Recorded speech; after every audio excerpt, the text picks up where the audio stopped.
Assalamualaikum warahmatullahi wabarakatuh. Saya Nabila Yudia Putri dari kelas 2A.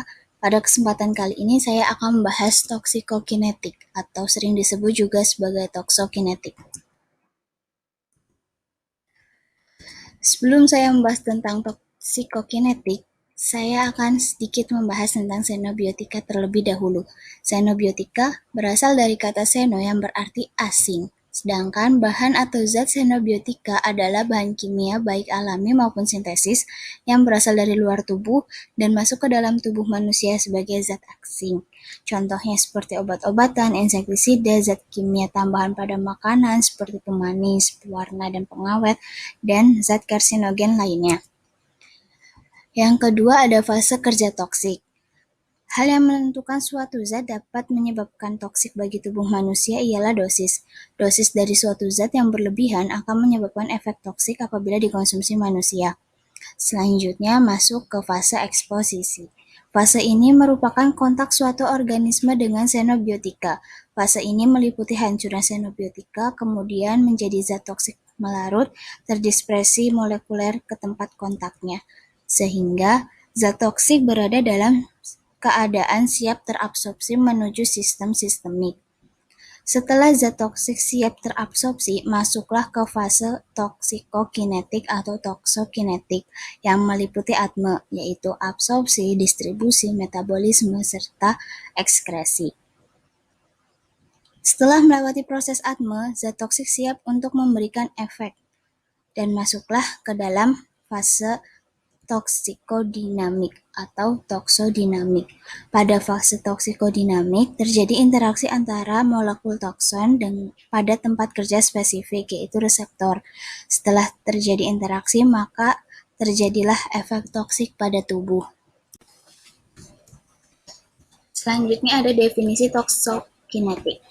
Toksokinetik adalah ilmu yang mempelajari kinetika zat toksik, terdiri atas sederetan proses yang sering disebut ATME, yaitu absorpsi, distribusi, metabolisme, serta ekskresi. Yang pertama ada absorpsi. Absorpsi merupakan proses masuknya xenobiotika dari tempat kontak atau paparan ke dalam sirkulasi sistemik tubuh. Beberapa tempat absorpsi, yang pertama mukosa saluran pencernaan, yang kedua paru, mukosa kulit, dan injeksi.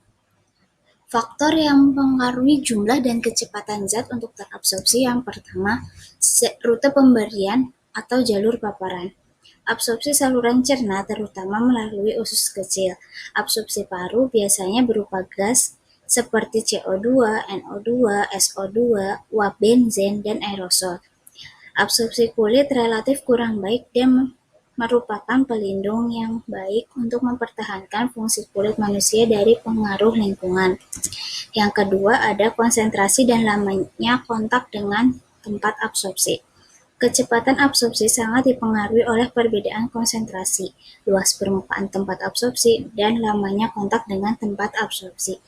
Yang ketiga ada sifat kimia dan fisika dari xenobiotik. Timbulnya efek toksik karena suatu xenobiotik diawali dengan masuknya zat tersebut ke dalam tubuh, dan untuk masuk, xenobiotik harus menembus membran.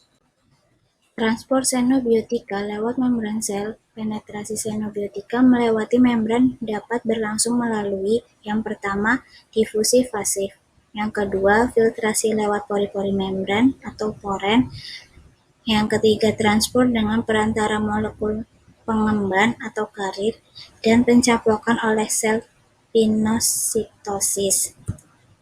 Yang kedua ada distribusi. Distribusi merupakan peristiwa di mana xenobiotika yang terabsorpsi berpindah dari sirkulasi sistemik ke bagian lain dalam tubuh. Bagian tubuh yang berhubungan dengan distribusi toksikan, yang pertama protein plasma, yang kedua liver dan ginjal, yang ketiga lemak, dan yang terakhir ada tulang. Selanjutnya masuk ke dalam proses metabolisme.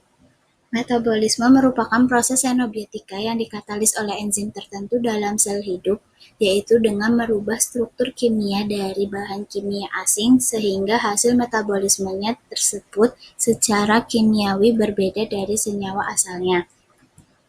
Adapun faktor yang mempengaruhi metabolisme, yang pertama intrinsik, yang kedua host, yang ketiga induksi enzim, yang keempat inhibisi enzim, yang kelima seks, yang keenam ada efek umur, yang ketujuh ada efek diet, dan yang terakhir ada efek kerusakan liver.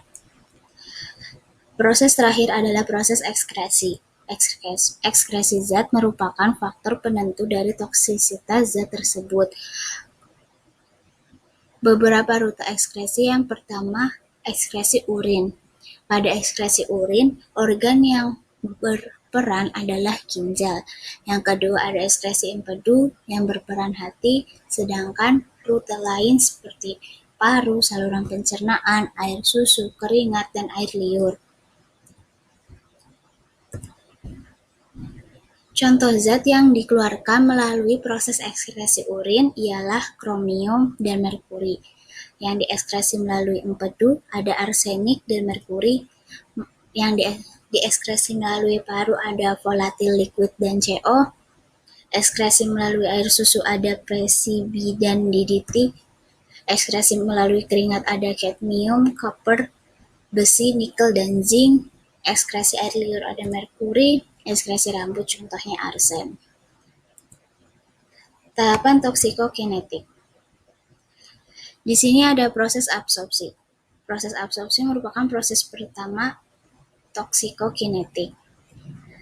Proses absorpsi dapat melalui dua cara, yaitu kulit dan paru dan saluran pencernaan.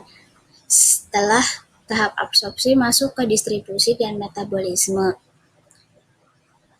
Toksin yang terpapar melalui kulit dan paru atau saluran cerna akan masuk ke dalam sirkulasi darah dan limfa. Kemudian di metabolisme menjadi zat metabolit atau zat aktif. Zat aktif di sini berupa toksin.